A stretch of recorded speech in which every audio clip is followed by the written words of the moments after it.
Hace apenas 35 días que Donald Trump asumió como presidente de Estados Unidos. From this day forward, it's going to be only America first. Desde este momento en adelante será solo primero Estados Unidos, primero Estados Unidos. Every decision on trade, Cada decisión sobre comercio, impuestos, inmigración, política exterior se hará para beneficiar a los trabajadores estadounidenses, a las familias estadounidenses. Debemos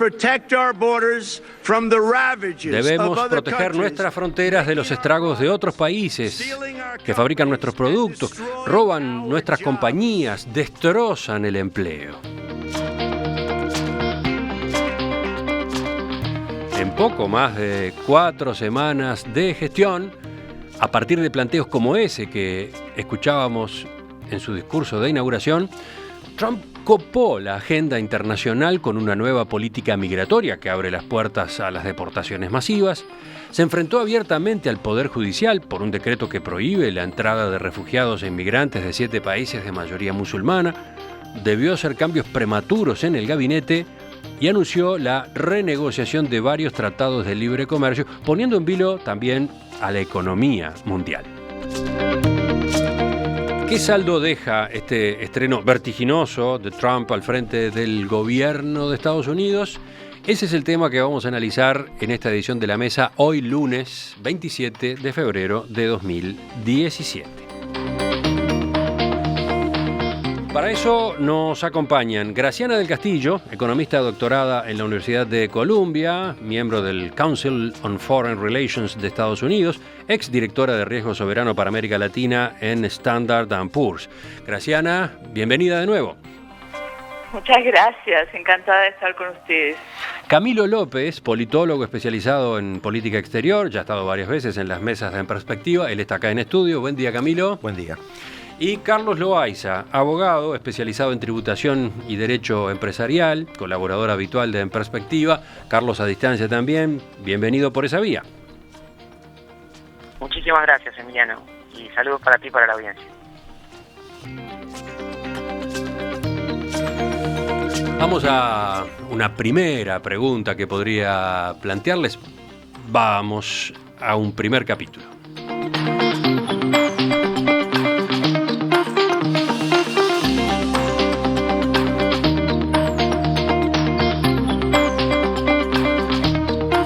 I turn on the TV, open the newspapers, and I see stories of chaos. Chaos. Yet it is the exact opposite. Enciendo la televisión, abro los diarios y veo titulares que hablan de caos, señalaba Trump. Pero, agregaba, es totalmente lo contrario. Esta administración está funcionando como una máquina perfectamente aceitada. Ese es uno de los cuestionamientos que ha recibido en la prensa. Han dicho que es caótica su forma de gobernar. ¿Ustedes cómo ven ese aspecto? Empezamos por ahí, si les parece. Camilo, ¿qué dirías? Bueno, la primera cosa que uno podría decir es, uno esperaba esto, esperaba un inicio de esta forma, un presidente usando muchísimas órdenes ejecutivas, tratando de impulsar una agenda de gobierno, pero de alguna forma bloqueado o ralentizada su acción por parte del Congreso y por parte de su partido, cosa que uno podría decir como primer punto, ¿no? O sea, el presidente aún no ha logrado estabilizar un gabinete a su propio gusto, ha sido frenado por algunos intereses y elementos de su propio partido y también de la propia maquinaria del Estado, ¿no? La caída de su asesor de Seguridad Nacional, de Michael Flynn, por sus relaciones con Rusia, también le ha llevado a algunos traspiés, y uno podría decir, bueno, no es un gobierno, comparativamente no es un gobierno que esté cumpliendo su agenda rápidamente. Y todo el proceso de tramitar estas designaciones. Está claro que ha hecho el esfuerzo por cumplirla rápidamente. El asunto es que el sistema norteamericano está hecho a prueba de Trump, ¿no? En el sentido de sus pesos y contrapesos internos, y eso le ralentiza algunas de las decisiones que él pretende tomar, o algunas de las decisiones que él propone en campaña necesitan aprobaciones en el Parlamento, y eso es costoso para el presidente que además pierde popularidad en ese proceso. Graciana, quizás un poco más en general, ¿cómo has visto estos 35 primeros días de Trump? Bueno, yo creo que es muy pronto todavía para emitir juicio. Sin embargo, ha hecho grandes errores, sin duda, pero también grandes aciertos. Por ejemplo, cuando el Congreso, donde tiene mayoría en las dos cámaras, trató de sacarle la independencia al Comité de Ética, se opuso y no lo hicieron. O sea que también tiene algunos pequeños triunfos. Pero hay que entender cómo funciona el sistema americano. O sea, es muy fácil adoptar cosas por decreto, y eso es lo que ha hecho en algunas cosas. Las otras cosas que ha hecho ha tratado de, digamos, de hacer o proponer las cosas que él mismo hizo toda su campaña basada en este tipo de cosas, por ejemplo lo de inmigraciones, y entonces, pero eso se lo frenaron, y creo que eso es muy positivo. O sea, lo que decía Carlos recién del sistema de pesos y contrapesos. O sea, el tema es que en Estados Unidos el presidente tiene un poder limitado, pero yo creo que todavía es muy pronto. O sea, uno de los problemas, y eso no se menciona en la prensa uruguaya, es que a pesar de las mayorías, o sea, para muchas cosas se necesita 60 votos en el Senado para evitar lo que se llama el filibuster. Y entonces eso Aclaremos qué quiere decir ese término filibuster. Filibuster quiere decir que, por ejemplo, uno de los senadores un día se puso a leer Shakespeare en el Senado y no hay nadie que lo pueda parar a no ser que haya 60 votos. Es decir, que la oposición puede parar que se trate cualquier tema en el Senado con el filibuster. O sea, si digamos, si el presidente no tiene 60 votos, entonces la simple mayoría no ayuda a pasar leyes, por ejemplo. Una cosa es derogar el Obamacare, el sistema de salud, la otra cosa es proponer algo. El Obamacare se puede derogar muy fácil a través de la ley de presupuesto, porque hay ciertas leyes, sobre todo la de presupuesto y otras leyes anuales, que no se puede hacer filibuster. O sea, no se puede, la oposición no puede demorar que se tomen esas medidas. Entonces se puede derogar, pero no puede dejar a toda esta gente sin seguro. Entonces lo que le va a costar va a ser, primero, que no sé ni siquiera si tiene una propuesta alternativa, y cuando la tenga va a tener que tener los votos para poder llevarla a cabo. Carlos, ahora Carlos Loaiza, ¿tus primeras impresiones así en general? Sí, Emiliano, creo que la primera impresión es que fueron 30 días de confirmación, ¿no? Un poco más de 30 días de confirmación.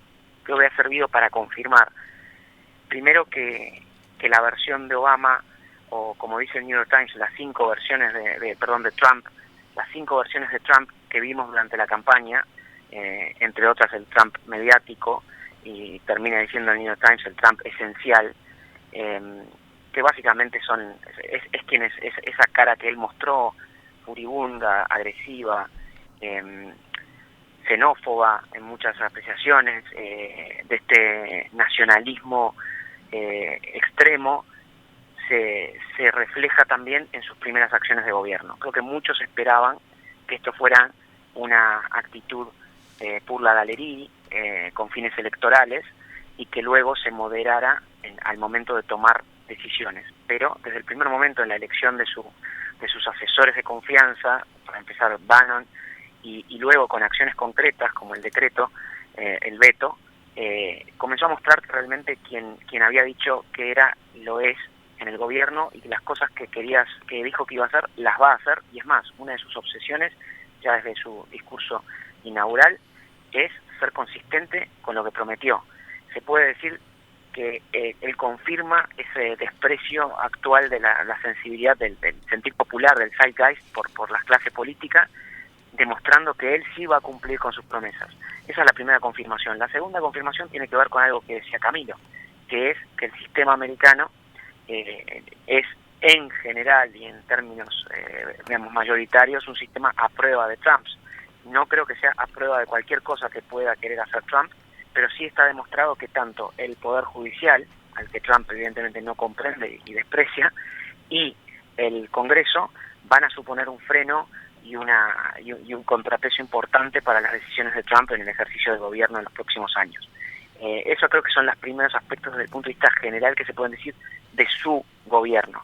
Pero además, desde el punto de vista general, yo recomiendo un muy buen libro reciente de Henry Kissinger, donde se llama World Order, el orden internacional, y se analiza lo que creo que es Trump como reflejo de una situación que preexiste y que es la realidad del cambio, el cambio que se está produciendo en el orden internacional con independencia de los actores políticos concretos que lo ejecutan.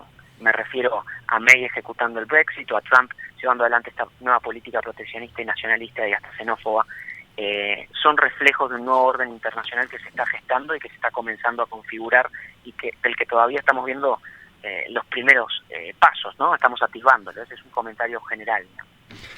Vuelvo por un minuto a la acusación de caos que se le ha planteado a su administración. ¿Cómo evalúan ustedes las contradicciones públicas que ha habido entre el propio Trump y algunos de sus colaboradores destacados, los que nosotros llamaríamos ministros? ¿Cómo han evaluado ustedes la situación esa que se ha dado de enfrentamiento con los servicios de inteligencia de Estados Unidos? ¿Qué importancia tiene eso a la hora de evaluar este gobierno, Graciana?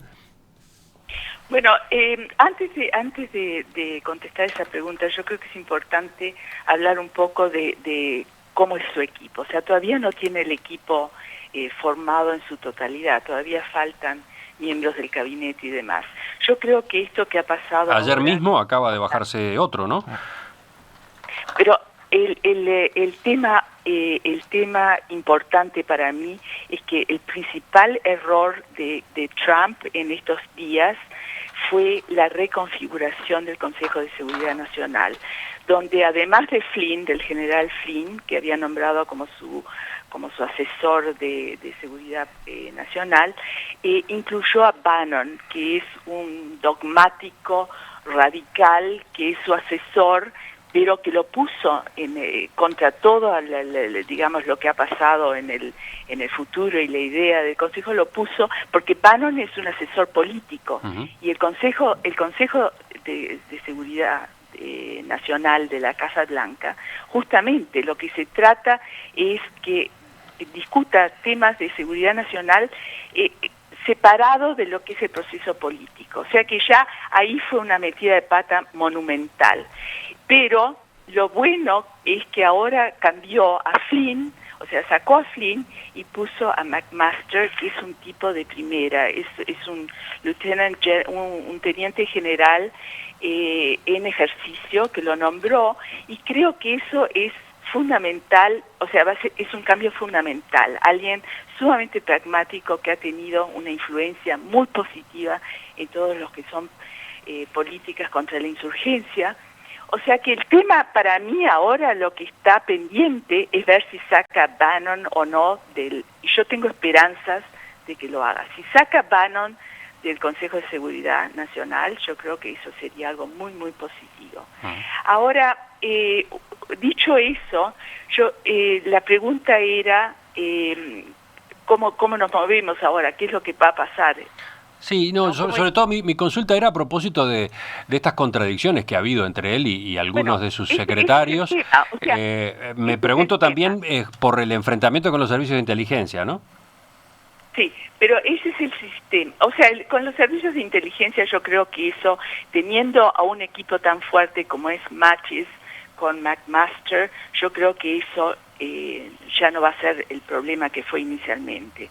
Ahora, lo que tú me estás... Te lo preguntaba, entre otras cosas, porque ha circulado la información de que a partir del malestar, de lo heridos que quedaron los servicios de inteligencia, habría gente, integrante de ellos, que está haciendo filtraciones de información, por ejemplo, ¿no? Sí, no sé, eso no sé, no te puedo decir porque estoy acá y no, o sea, cuando vuelva mañana a New York, empiece a ir al council y qué sé yo, tendré más información. Ahora no tengo, pero lo que sí sé es que el Pentágono está muy contento con Mattis, y es cierto, Mattis tiene que estar, o sea, es muy difícil la situación para él, porque tiene que reasegurar a los asiáticos, como lo hizo en Asia, sobre todo a Corea del Sur y a Japón, que Estados Unidos no va a abandonar décadas de política de no proliferación y asegurar a Europa que la OTAN no está obsoleta y que Estados Unidos valora la alianza transatlántica, y a Irak, que no le vamos a sacar el petróleo, tiene que hacer todas esas cosas sin ofender a la Casa Blanca. Entonces es una línea muy difícil y con poco espacio para moverse. Pero yo creo que es un tipo muy capaz y muy práctico, o sea que ese para mí es una de las cuestionantes, si va a poder hacerlo y seguir teniendo apoyo de la Casa Blanca. Para mí eso es lo más fundamental en este momento. Tú estás hablando que, de hecho, entonces, en las resoluciones, en la vida real, estaría dándose en esos frentes, por ejemplo, que acabas de mencionar, marchas atrás o atenuaciones de planteos de campaña de Trump. Ya lo ha hecho, para eso tiene el gabinete, o sea, es para eso que tiene el gabinete. Él tiene que, o sea, lo que hay que entender es el odio que tenía mucha gente en Estados Unidos contra las clases políticas, ¿ok? Entonces, muchas de las cosas que él ha hecho es para responder a esa situación que hay en Estados Unidos, o sea, una situación que la gente mira estadísticas y esconde la realidad. Por ejemplo, con la tasa de desempleo, o sea, todo el mundo dice, la tasa de desempleo ha estado más baja de lo que ha estado en mucho tiempo. Sí, es cierto, pero o sea, mientras que el desempleo en la gente que tiene educación básica, college, que tiene universidad, los 4 años de universidad, es 2 y poco. Los que no tienen universidad, el desempleo es 9% y hay 8%. Y hay 7 millones de gente entre los 25 y los 54 años que ha salido del mercado de trabajo y ya ni busca trabajo porque no ha podido. Entonces, para mí, uno de los grandes desafíos es una propuesta que él habló mucho durante la campaña, pero que no ha hecho muy poco, que es el programa de infraestructura. Él dijo que iba a hacer un programa de infraestructura de 1 billón, o sea, en español, 1 billón es 1 millón de millones de infraestructura. Pero se ha estimado, o sea, digamos, la agencia esa de ingenieros, ha estimado que necesitan casi 4 billones de infraestructura antes del 2020. Hay una carencia brutal de infraestructura. El problema es que varias cosas. Primero, que todavía siguen sin tener su equipo, y segundo, es que hay una gran oposición entre los republicanos en el Congreso que no quieren aumentar el gasto. O sea, está Paul Ryan, que es el vocero en la Cámara de Diputados, y McConnell, el líder del Senado, que se oponen totalmente al programa de infraestructura. Bueno, entonces, ahí estamos viendo otro punto más en el que planteos de campaña de Trump que él reafirma al comienzo de su gestión, luego corren riesgos, ¿no? Corren riesgos y todavía no ha hecho grandes esfuerzos. No, pero te lo digo porque ahí estás hablando de uno al que podría frenar el propio Partido Republicano. Pero antes mencionaste otros que terminan siendo atenuados o recortados por sus propios secretarios, ¿no? Por sus propios ministros. ¿Qué consecuencias puede tener eso en la relación de Trump con el electorado? Estaría bueno verlo, pero a ver, vamos a agregar a Camilo ahora. Mira, ¿qué consecuencias puede tener con el electorado? Una cosa interesante es, Trump es el presidente con menor apoyo, con menor simpatía por su gestión de los últimos presidentes estadounidenses en lo que muestran las encuestas de opinión pública. No solamente es el que tiene la menor aceptación, menor al 50%, casi 40%, sino además quien tiene el mayor rechazo. Que ese es un fenómeno bien interesante y que a su vez, si uno mira todas esas series de encuestas, se encuentra algo también muy interesante, que muy poca gente no dice nada sobre Trump. O sea, logra que un alto porcentaje de estadounidenses, el 94%, el 95%, tenga algo que decir del presidente y que la mayoría tenga que decir algo negativo. Entonces, como bien conversaban ustedes, es verdad, hay cosas en las que ha vuelto hacia atrás. Pero hay cosas en las que no ha vuelto hacia atrás y que afectan elementos no solamente con relación a Estados Unidos, sino con relación al orden global. Cuando uno miraba la campaña electoral de Trump, veía algunos asuntos que colocaba en el corazón de su campaña, que eran asuntos que atacan a las dos principales patas del poder duro norteamericano, que es el económico y es el político, ¿no? Como bien decías vos recién, Emiliano, hay un asunto en que en estos asuntos políticos ha bajado un cambio, ha desacelerado, porque, bueno, arrancó cuestionando las alianzas militares estadounidenses clásicas, como el caso de la OTAN y la alianza con Europa, pero bueno, en estos pocos días ha tenido que atenuar ese tipo de posiciones, entre otras cosas porque eso no es consensual en el Pentágono y porque tampoco porque hay un consenso en las élites estadounidenses, políticas estadounidenses, con que ese tipo de la apuesta a tener una relación con Europa en el eje de la OTAN y aportar a ello es un asunto estratégico. Pero donde sí ha desarmado cosas es en el plano comercial. En el plano comercial, la otra pata del poder duro norteamericano ha tenido ha hecho movimientos con la salida de Estados Unidos del Tratado Transpacífico, que muestra una señal muy clara de su visión económica, tratando de revisar el NAFTA y de alguna manera reconfigurando el escenario de su relación con Rusia y con China, ¿no? Con Rusia, con lo que podemos tener un capítulo aparte. Carlos, ¿cómo ves esto que veníamos comentando? Así cerramos esta primera parte. ¿Cómo ves las situaciones distintas que se han ido dando con promesas de campaña, con posturas muy trumpianas que ahora algunas avanzan y otras se recortan? Bueno, es que creo, lo que decía en la primera intervención, lo reafirmo en el sentido de que él está decidido a ser un antipolítico y cumplir sus promesas, y para eso montó su gabinete y está tomando determinadas decisiones. Pero al mismo tiempo, como también decía, está confirmándose que el sistema norteamericano institucional, y por institucional no solo me refiero al ensamblaje jurídico, sino también a lo que mencionaba Camilo de los consensos que existen en las élites, le está poniendo frenos. Eso también da la sensación de caos que tú mencionabas, o sea, la idea de ir hacia adelante y hacia atrás, porque Trump es una persona inteligente y realista, y si bien, bueno, algunos ahora acusan de que no está del todo en sus cabales, por alguna de sus expresiones, lo cierto es que se mueve con un pragmatismo que permite prever, como en estos casos que mencionabas, en el caso de las alianzas militares, en el caso del pacto con Irán, en el caso de la política de la una sola China, él está tomando definiciones más pro-establishment, porque no le ha quedado mucha opción. Entonces es previsible ver en los próximos tiempos esta misma tensión que lleva a la idea de caos, que va a llevar a que Trump necesite con cierta frecuencia lo que hizo en su último meeting, de darse baños de masa y poder escoger enemigos, en un discurso que nos recuerda mucho a personajes como Cristina Fernández de Kirchner, un discurso de buscar enemigos en la prensa. Eso lo va a necesitar con cierta frecuencia precisamente por esta idea,